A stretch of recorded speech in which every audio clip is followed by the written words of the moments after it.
May baon na naman ako. Mag-iipon na talaga ako. Uy, Bes! Tara kayo tayo sa kantin! Sige, tara! Class, mag-aambagan tayo ng 100 pesos para sa electric fan, ha? Bakit ang laki ng ambagan? Tapos kinukupit lang naman ni ma'am. Nagre-reklamo ka ba, Scarlett? Sige, ibabagsak na lang kita, ha? Eto na po yung bag ko, ma'am. Ay, nakakastres naman dito, Bes. Tara, milk tea tayo. Go, Bes! May milk teahan din sa harap. Tara, isang winter melon nga po, kuya. Anong sugar level? Hanggang leeg po. Ha? Baliw ba to? Parang gusto ko mag-samji, Bes. Minsan lang naman eh, tara. Go! Nag-crave din ako ng kimchi, eh. Tara. Sarap. Bes, eto nga pala yung pambayad ko ng Samji. Ililibre mo ba ako, Bes? Bes, 500 tig isa dito.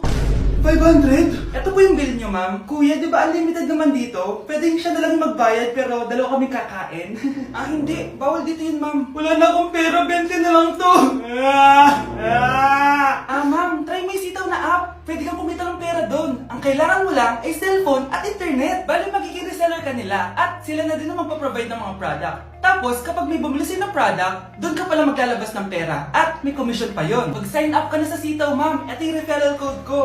Just go to their app and click account and then click be a seller. I-fill up nyo lang lahat na information and wag nyo kakalimutan yung referral code ko and then click register. Kaya ano pa hinihintay mo? Be a seller now! Sige, tutry ko yan, kuya. Sige, ma'am. Alis na kami,